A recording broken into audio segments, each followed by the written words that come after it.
Bonjour, bonjour à tous. Bonjour Marc. Bonjour. Vous êtes tous connectés. Donc, on va pouvoir commencer notre webinaire sur l'intégration automatique des commandes dans SAP via notre solution hybride. Donc, surtout, n'hésitez pas à poser vos questions dans votre interface GoToWebinar. Et nous essayerons d'y répondre tout au long du webinaire, mais nous avons une session questions aussi, consacrée aux questions à la fin du webinaire. Donc, on pourra également y répondre à ce moment-là. Voilà, une dernière information avant de commencer. Nous avons également Manon avec nous qui joue le rôle de modératrice. Bonjour Voilà. Manon. Bonjour Manon et bonjour à tous.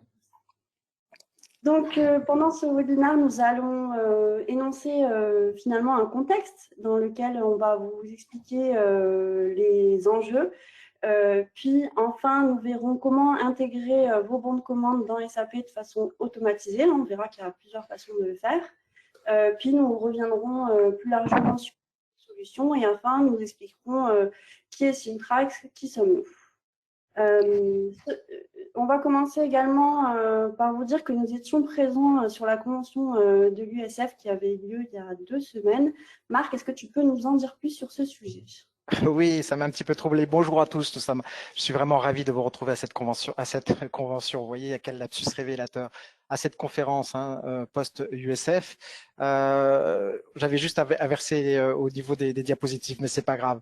Alors effectivement, comme vient de le dire Emma, la convention USF a donc eu lieu début octobre, donc c'est-à-dire la semaine dernière, et le thème principal était l'hybridation. Et c'est vrai que c'est un thème on ne peut plus d'actualité. Alors, l'USF a indiqué qu'il s'agissait d'une problématique au cœur des enjeux de la DSI en cette année 2021, car il semblerait bien qu'après l'année 2020, que nous avons tous vécu, l'année de la pandémie, le mot-clé a été pour tous la résilience. Et aujourd'hui, nous en ayons terminé.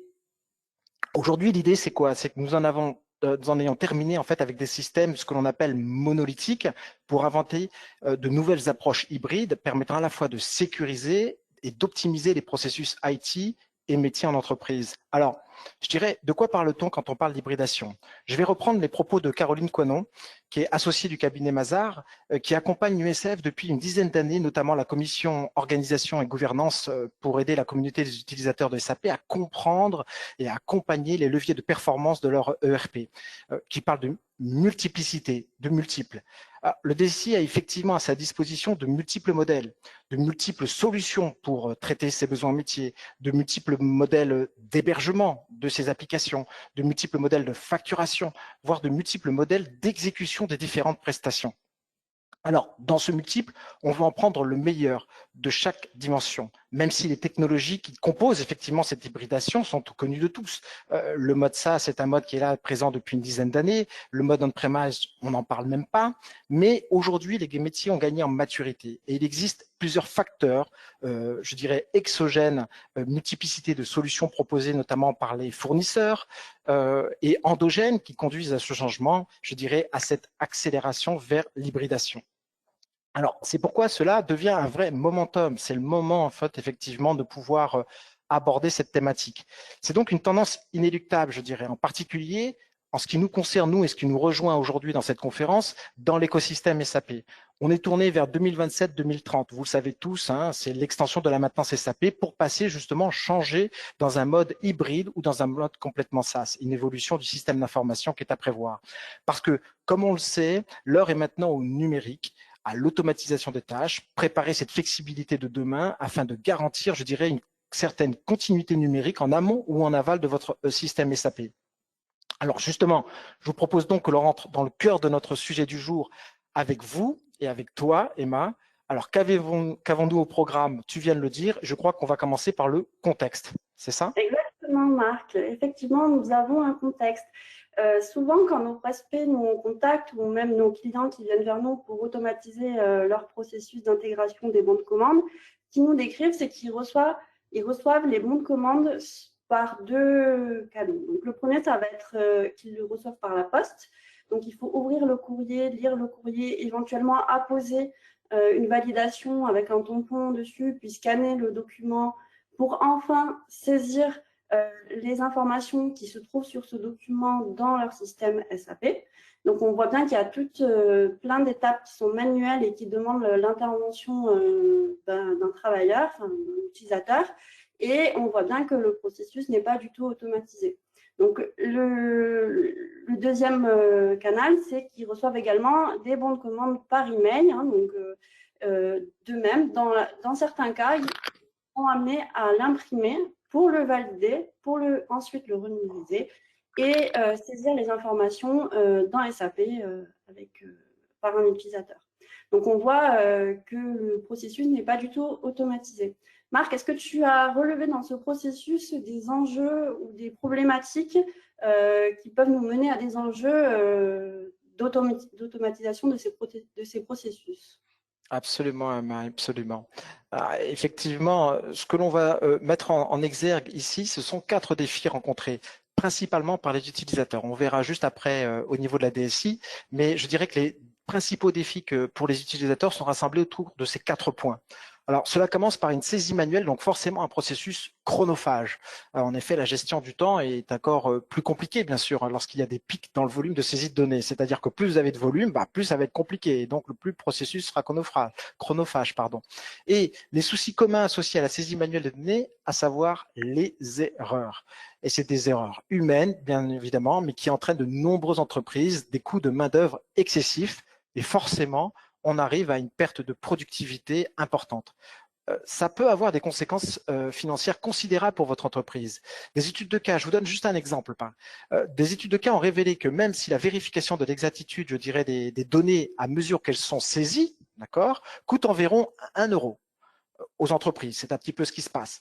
Par contre, il en coûte aux entreprises environ 10 fois plus, donc 10 euros, pour corriger les données lorsqu'elles sont sous forme de lot en particulier, lorsqu'une fois les données sont saisies. Donc, on voit bien qu'à la fois dans la saisie et à la fois dans la correction, c'est chronophage, ça assujettit aux erreurs et c'est un coût immense. Et c'est sans compter effectivement les autres défis de la direction des systèmes d'information en termes d'architecture, de solutions techniques qui s'amènent. Donc, on peut, de ces défis, je dirais que 3 enjeux en découlent. Ces multiples de ces 4 défis débouchent sur 3 enjeux principaux. De l'automatisation des processus à la sécurisation des échanges, avec forcément une intégration automatisée de ces processus. Est-ce que tu peux nous en dire un tout petit peu plus sur ces 3 aspects, Emma? Bien sûr, Marc. Donc, finalement, en automatisant votre processus, en intégrant de façon automatique les données dans votre système SAP, vous allez sécuriser le processus et le rendre fluide.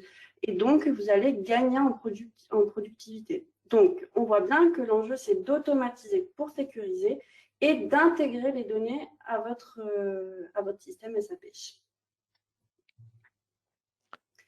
Donc, Marc, qu'est-ce que tu nous proposes pour automatiser ce processus?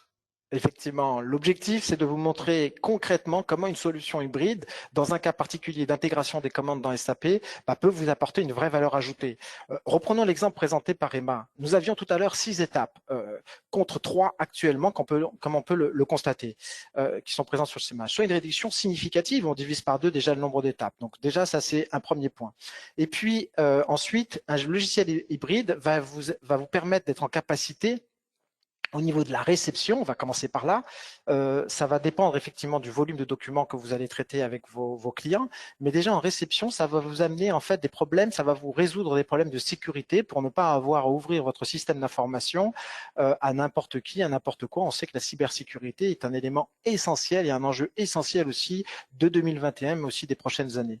Donc en termes de réception, 3 possibilités vous sont offertes. Et puis après, on a cette étape d'intégration automatique et puis après de création, par exemple, avec des étapes post-intégration qui sont très importantes, comme la création, comme l'archivage, et on y reviendra un tout petit peu plus tard.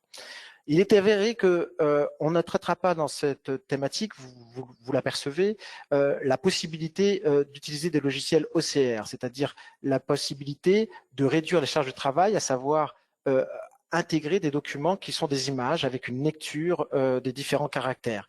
C'est un travail qui est fastidieux et qui en plus a, je dirais, l'inconvénient de, à max, réduire les charges de travail à 50%. Nous, ce qu'on va vous proposer au niveau du numérique, à travers une solution hybride, c'est de réduire les charges de travail à 100%. Alors, peut-être on peut commencer par le premier élément d'intégration. Oui. Donc, on va vous proposer 3 solutions pour intégrer automatiquement vos bons de commande. Et notre première solution est notre portail SaaS Compleo Gateway, dont vous voyez l'interface ici. Donc, on va faire une petite démonstration pour illustrer nos propos. Donc, finalement, le contexte est le suivant. Nous avons un client qui souhaite faire parvenir un bon de commande à son fournisseur. Donc, ce client va se connecter sur ce portail SaaS que son fournisseur lui a fourni pour transmettre les bons de commande et il va venir se connecter avec son compte utilisateur pour déposer le bon de commande. Donc, je me connecte sur mon portail SaaS pour venir déposer le bon de commande. Voilà, donc là, nous sommes connectés. On voit bien que le portail donne accès à plusieurs portes, donc plusieurs flux de travail, entre guillemets. Donc là, on a toutes ces portes-là. Et nous, celui qu'on va utiliser, c'est la porte démo, puisque nous travaillons sur l'intégration des bons de commande. On voit également qu'ici, vous pouvez avoir accès à l'ensemble des documents qui ont déjà été déposés sur le portail, avec le statut qui remonte. Et on verra tout à l'heure, quand je déposerai mon bon de commande, que les statuts vont changer au cours du temps.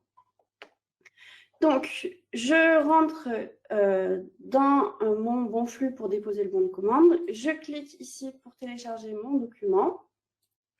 Et je vais chercher mon bon de commande. Donc, comme vous l'a bien dit Marc, nous, ce qu'on propose, c'est d'intégrer des fichiers structurés. Donc là, c'est un fichier XML. Donc, je vais vous montrer à quoi ressemble ce fichier XML. On va l'ouvrir. Voilà, il ressemble à ceci. Donc, on se rend bien compte que c'est un document qui a pour objectif d'être lu par un ordinateur, par un système d'information et pas par un humain. Mais on peut remarquer ici qu'on a bien un numéro de PO qu'on voit ici. OK? Donc ça, c'est important de le remarquer parce qu'on verra par la suite qu'il sera intégré automatiquement dans SAP et je vous le montrerai. On voit également le nom de l'article ici, que je vous montre. On voit bien Antenna 1. Donc, maintenant qu'on a vu ce document, je vais pouvoir le fermer et le télécharger pour le transmettre à mon fournisseur. Donc là, je le télécharge. Hop, je le upload et on voit ici que j'ai envoyé mon document pour traitement et qu'il est en train d'être traité par mon fournisseur. Donc, le temps qu'il soit traité, voilà, on voit que le statut a changé et qu'il a bien été traité par le fournisseur. Donc, maintenant, on va se placer du point de vue du fournisseur. Lui, qu'est-ce qu'il voit? En fait, lui, il a été paramétré qu'il reçoive un email dans sa boîte de réception. Donc ici, il a reçu un email comme quoi un sales orders a été créé et que le document, le bon de commande, a directement été intégré dans SAP. Donc, je récupère le numéro du sales orders et je vais dans SAP vérifier qu'il a bien été créé. Donc là, vous voyez que le numéro, c'est le 14605. Et donc, je vais taper 14605 et entrer pour voir le document. Ici, on retrouve des informations qu'on a vues dans le fichier XML, notamment le numéro du bon de commande et également le nom en particulier, d'autres informations, mais c'est ce que nous, on vous avait montré dans le fichier XML. Donc, on voit bien qu'il s'agit du bon de commande déposé à l'instant. Donc, voilà pour cette première solution. Marc, est-ce que tu peux nous parler d'une autre solution qui serait plus adaptée à un volume plus conséquent de bons de commande envoyés de façon, on va dire, quotidienne? Oui, absolument, Emma. J'étais en train de prendre des notes pendant que tu faisais cette présentation parce que c'est vraiment très intéressant. On comprend toutes les problématiques liées à ce que vient de présenter Emma, qui a l'air très simple. La mise en place d'un portail, vous vous rendez compte, en vue d'une architecture, en fait, ici en premise, ça commence à être compliqué. Donc, vous faire un bridge, une passerelle entre cet environnement est absolument extraordinaire. Pour autant, on vient de voir le traitement d'une faible volumétrie, même si les échanges augmentent, le mode hybride va également pouvoir vous apporter une autre réponse. Et cette réponse, en fait, eh ben, on va parler allez, c'est la minute technique de cette présentation. On parle dans ce cas d'une nouvelle notion qui devient également un momentum, hein, à savoir l'API. Alors, de quoi parle-t-on exactement quand on parle d'API? Simplement d'échange d'informations entre applications. Deux applications qui souhaitent discuter entre elles, bah, c'est le mode API qui convient le mieux. API, c'est le quoi? C'est le moyen de faire communiquer les applications entre elles tout en sécurisant et en simplifiant les échanges et en évitant les interventions humaines. C'est ce que j'étais en train de noter, c'est-à-dire que maintenant, la personne qui va réceptionner ces factures, jusqu'à présent, elle était actrice effectivement de cette intégration et elle pouvait faire des erreurs. Et là, pour l'instant, elle a été spectatrice uniquement et elle va pouvoir être actrice à partir de cette intégration pour apporter toute sa valeur ajoutée. Donc, on voit quand même le grand gain qui est important. Donc, c'est vrai aujourd'hui, intégration rime avec API. Alors, pour y parvenir, il est proposé deux types à comprendre. Voilà, il y a deux principes à comprendre dans le mode API, ce qui est marqué. Alors, tout d'abord, une communication en mode synchrone. C'est la partie du bas. Le mode synchrone, c'est, vous connaissez très, très bien le mode synchrone. Si vous faites un parallèle, on peut faire un parallèle avec vos emails. Vous envoyez un email et vous attendez la réception de cet email. Et là, vous êtes on est dans une communication, une personne vers une autre personne, un interlocuteur vers un autre interlocuteur. Ça, c'est le mode synchrone. Vous envoyez et vous attendez la réponse. Ça, c'est le mode synchrone. Le mode asynchrone, il est un tout petit peu plus complexe, mais vous le connaissez aussi. On est plutôt en mode réseau social. Réseau social, c'est quoi? C'est vous avez fait une publication sur YouTube, vous avez fait une publication sur votre profil Instagram, vous avez fait une publication sur Facebook, et là, vous êtes dans un mode plutôt un vers plusieurs. D'accord? Vous faites votre publication vers plusieurs personnes et vous attendez pas de réponse. Peut-être que vous allez en recevoir. Donc, on voit que des volumétries beaucoup plus importantes peuvent être traitées en mode asynchronous et on peut toucher un public beaucoup plus conséquent. Les deux modes à comprendre, ils sont là. Ces deux modes de communication vont nous permettre de tenir compte de tous les cas de figure avec vos clients, avec vos fournisseurs, et c'est extrêmement important. Et on va déboucher sur le troisième point qui va être un petit peu un mixte des deux, je crois, Emma. Tout à fait, Marc. Donc, effectivement, on a vu le cas où on avait peu de volumétrie et un cas où on avait une forte volumétrie pour les bons de commande. Ici, on propose une solution dans le cas où on ne peut pas mettre de communication API en place entre deux applications, mais plutôt entre un utilisateur et une application. Et qui permet, avec l'installation d'un service chez votre client, un service léger chez votre client, de lui permettre de superviser un dossier d'un répertoire et qui va, en supervisant ce dossier, transmettre les bons de commande à votre fournisseur. Ça, alors, juste une petite précision fait. peut-être, Emma, par rapport à ce que tu viens de dire, si tu me le permets. Bien sûr. Ce mode-là, vous savez tous, vous connaissez la loi de Pareto, 80-20, c'est-à-dire que vous allez travailler principalement avec, vous allez avoir des clients privilégiés, comme nous, on a des clients privilégiés, j'espère que vous allez le devenir d'ailleurs, mais on a des clients privilégiés. Ce type de processus d'intégration est vraiment dédié à ce type de client sur lequel vous avez une volumétrie, vous souhaitez mettre un canal spécifique en relation avec ce client ou avec ce fournisseur. Tout à fait. J'ai terminé ma précision. Merci Marc pour cette précision. Donc finalement, on vous a présenté trois façons différentes de transmettre de transmettre les bons de commande à votre fournisseur et pour le fournisseur d'intégrer ces bons de commande de façon automatisée dans SAP. Marc, est-ce que tu peux nous en dire plus donc, sur les avantages de ces solutions? On l'a vu, on y revient, on le répète, mais l'automatisation, c'est vraiment la clé en fait de la productivité. Et qui dit après automatisation, dit pas une automatisation pour rien, c'est qu'il faut intégrer. Donc l'automatisation et l'intégration, ce sont deux éléments qu'on ne peut pas départager l'un de l'autre. Ils sont forcément ensemble. Forcément, après derrière, qui va dire automatisation et intégration, bah, le numérique vous apporte une traçabilité. Cette traçabilité, elle est essentielle. Et évidemment, sur cet avantage de traçabilité, Et bien finalement, ça vous permet de gagner du temps. Donc, ça va vous permettre de gagner du temps, d'optimiser votre processus, tout en ayant une flexibilité sur le moyen d'intégrer les bons de commande dans votre système SAP, puisqu'on vous propose plusieurs solutions. N'est-ce pas, Marc? Tout à fait, ouais, m'excusez parce que je ne savais plus qui c'était de parler. Vous savez, moi, vous me laissez la parole et je la prends et je l'accapare. Donc, merci Emma pour cette précision. Pas de souci. Donc finalement, ce qu'on peut voir, c'est que notre solution, elle est plus large que ce qu'on vient de vous présenter. Hein. Donc c'est compléo-hybride, donc tout à fait en adéquation avec le thème de la convention de l'USF. On vous propose également de la conversion, c'est-à-dire qu'on est en capacité de transformer un PDF en XML ou inversement, de faire un XML vers un PDF. Marc, est-ce que tu peux nous en dire plus sur l'enrichissement ? Oui, tout à fait, pardon. Alors, c'est vrai que des avantages que l'on a vus en découle une solution. La solution, elle est complète, elle s'appelle Compléo Hybride, donc elle porte bien son nom. On est en plein dans le sujet, dans la thématique du jour. La conversion, Emma vient d'en parler. L'enrichissement, c'est tout simplement la possibilité d'ajouter des informations non disponibles sur vos documents. C'est-à-dire qu'un document entrant, il n'a peut-être pas toutes les informations nécessaires et suffisantes pour une intégration parfaite.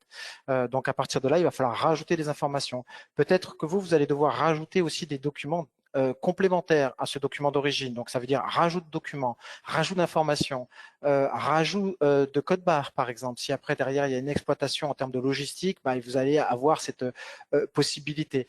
Et puis, évidemment, d'interpréter aussi ces documents. Donc, tout l'enrichissement, c'est ce qui va tourner autour de la modification, de l'adaptation et de l'ajout d'informations à cette disponible. Et une fois que l'enrichissement est réalisé, on passe à la troisième étape qui va être la validation et la signature. Tout à fait, nous sommes en capacité de mettre en place des workflows de validation et signature. Hein. Donc, on peut imaginer une validation du commercial avant intégration, par exemple, dans SAP. Et on peut imaginer également apposer des signatures. Et nous sommes en capacité de faire plusieurs types de signatures. Donc, on peut faire la signature simple, avancée ou qualifiée. Et finalement, pour finir, une fois que le document a été validé et signé, nous sommes en capacité de proposer de l'archivage. Marc, est-ce que tu peux nous en dire plus sur l'archivage ? Oui, avec plaisir. Donc l'archivage, c'est vrai que c'est quelque chose, c'est un élément de réflexion à avoir, en particulier dans ces infrastructures que vous allez avoir, parce que vous allez devoir posséder peut-être un référentiel unique. Aujourd'hui, vous stockez vos documents directement dans le content server de SAP, mais peut-être que demain, vous avez besoin de les partager. Et le stockage idéal, c'est un référentiel qui est externe à SAP, qui va vous permettre, par exemple, vous utilisez un CRM, donc quand on est dans la commande, on est vraiment dans le sujet du jour aussi également, la thématique, et cette commande, elle doit être partagée entre votre ERP, SAP, et puis votre CRM qui peut être Microsoft Dynamics par exemple. Et si chacun en fait va stocker le document à un endroit, on commence à avoir une complexité qui n'a pas lieu d'être avec le numérique. Donc l'archivage, c'est de proposer une brique complémentaire qui va vous permettre de référencer et dans SAP retrouver cette information, dans Microsoft Dynamics de retrouver également cette information, mais elle est stockée ailleurs et on fait les liens toujours entre cet écosystème SAP. Tout à fait. Et donc, si on reprend notre exemple qu'on vous avait montré au début du webinaire sur le processus d'intégration des bons de commande dans SAP, on peut imaginer complexifier le processus sans l'alourdir en imaginant une étape de conversion, une étape de validation et pourquoi pas une étape d'archivage à la fin du processus. Marc, est-ce que tu peux nous en dire plus sur notre solution qui est finalement bidirectionnelle ? On l'a vu, on est au cœur des échanges entre relations client-fournisseur avec vos clients en amont, en aval avec vos fournisseurs en amont. Forcément, il y a de l'intégration. Forcément, il y a un lien avec des applications. On doit parler d'application à application, mais on doit aussi parler d'application à utilisateur. Et ça, c'est le rôle de Compléo Hybride. Et ça vous apporte effectivement une vraie plus-value. C'est au centre de tous vos échanges, que ce soit à la fois pour de la diffusion externe, c'est-à-dire des documents en sortie de votre système SAP, non plus en intégration, en entrée de votre système SAP à destination du B2B, on l'a vu, des clients privés, du secteur privé, des clients du secteur public. Comment s'interfacer avec des plateformes? On accompagne par exemple des clients en ce moment sur la facturation électronique en Arabie Saoudite. Il faut converser avec une plateforme. Et ben, le mode SaaS, le mode hybride, le mode SaaS n'est pas forcément intéressant parce qu'il y a le stockage, mais le mode hybride peut vous apporter une vraie solution. Et puis après, l'ensemble des échanges avec vos clients à l'international. Donc, on voit bien que Compléo Hybride est en complète synergie adéquation avec ses objectifs, avec les objectifs du plan produit de SAP 2027-2030, avec ce changement de paradigme qui va intervenir dans les années à venir autour de votre écosystème SAP.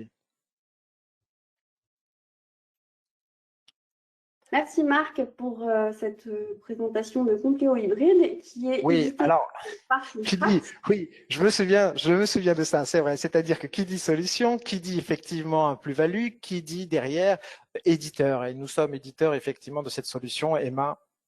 Je te laisse la parole pour nous Oui, présenter. merci Marc. Donc effectivement, c'est Simtrax, c'est nous qui éditons cette solution. Donc Simtrax, c'est une entreprise qui est basée à Nîmes, dans le sud de la France. Hein, donc le siège social est en France. Et d'ailleurs, nos chefs de produits sont basés en France avec notre équipe support. Nous avons également 7 bureaux qui sont répartis dans le monde, et ce qui nous permet de proposer du support quasiment 24 heures sur 24. Nous avons également réalisé plus de 3000 installations chez des clients de tout secteur, ce qui nous a permis d'acquérir une certaine expérience que nous mettons à votre service aujourd'hui. En moyenne, nous accompagnons 12 ans nos clients.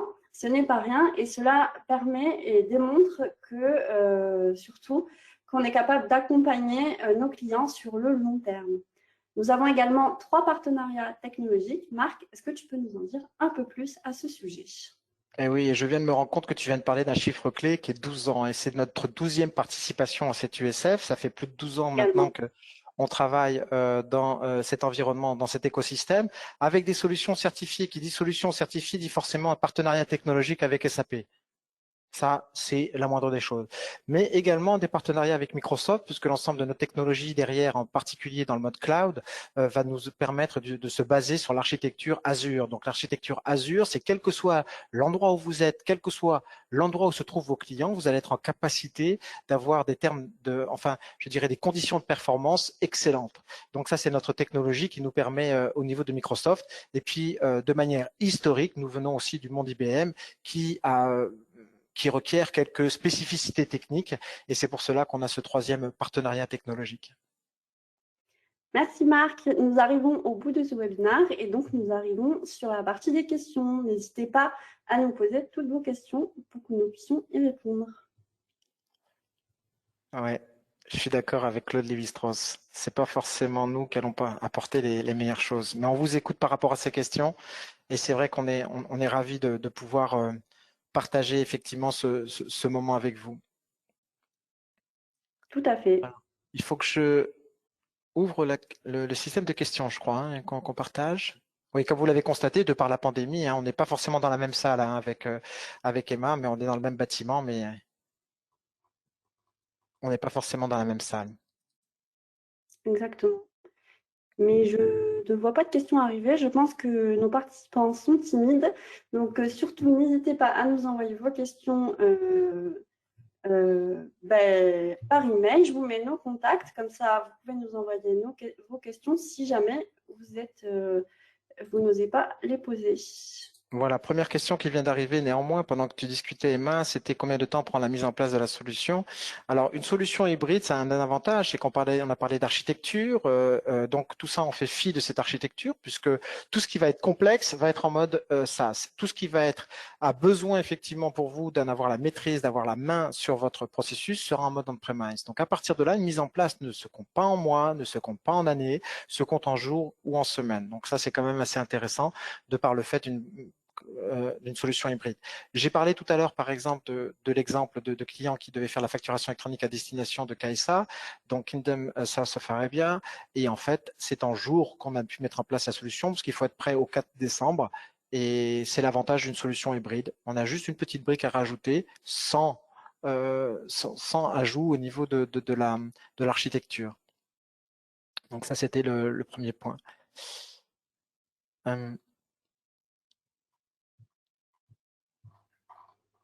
Ok. Alors, je te laisse peut-être y répondre. Ouais, je te laisse peut-être y répondre, Emma, sur cette question. Est-ce que c'est possible de faire du XML? C'est-à-dire qu'on réceptionne, si je comprends bien la question, on réceptionne un fichier XML comme on vous l'a montré, Emma, et après on veut le convertir pour peut-être le réexploiter derrière. C'est ça un petit peu, j'imagine, la question. Qu'est-ce que Moi, je ne vois pas la question, mais Marc, puisque tu me l'as posée, oui, on a la capacité de réceptionner un fichier XML et de le transformer donc soit en fichier PDF, donc reconstituer un fichier PDF qui est plus lisible pour l'œil humain, hein, on est d'accord. Et on est en capacité également de rattacher le fichier XML au PDF pour, pourquoi pas, faire du FactoryX. Donc, nous sommes en capacité, oui, de convertir le fichier XML. Tout type de fichier structuré finalement, hein, pas que les fichiers XML. Hein. Tout à fait. Alors, une autre question par rapport au PDF. J'en ai un petit peu discuté tout à l'heure, en fait, sur l'intégration. C'est donc la possibilité d'intégrer du PDF, en fait, qui est de sérialisation. Bah, ça aussi, c'est effectivement quelque chose qui est, pour nous, c'est pas là, on va vous apporter une valeur ajoutée. On n'a pas de système d'OCR qui va vous permettre de lire, en fait, des PDF qui ne sont pas natifs, je dirais, sachant qu'en plus, les nouvelles règles vont vers une disparition de ce PDF, non pas pour la lisibilité, mais tout simplement pour l'intégration. Donc là, l'idée, c'est vraiment de rester du numérique au numérique. Le PDF avec l'ossérisation, des solutions existent. Et là, j'avais l'exemple juste d'un client qui, d'ailleurs, nous a rencontrés lors de l'USF il y a maintenant 3 ans et qui est depuis toujours avec nous et qui avait une problématique aussi pour récupérer ses bons de commande. Récupérer ses bons de commande, c'était 80% de bons de commande papier. Donc, il fallait les scanner, océriser, pardon, et puis les intégrer. Un temps fou. Donc, c'était une solution autour de 35 000, 45 000 euros qu'il fallait intervenir. Et puis, au bout de 2 ans, il s'est aperçu qu'on est passé de 80 à 40%. Déjà, c'était plus intéressant. Et donc, progressivement, notre solution est montée en compétence et aujourd'hui, il n'y a plus que 20% de documents qui sont reçus papier, 80% qui sont traités grâce à une solution hybride du numérique vers le numérique, comme la nôtre. Voilà. Alors, je ne sais pas si on a plus de questions, mais en tout cas, merci beaucoup de nous avoir écoutés. Oui, merci, tout à fait. Et n'hésitez pas à revenir vers nous si vous avez d'autres questions. Vous avez nos coordonnées qui s'affichent.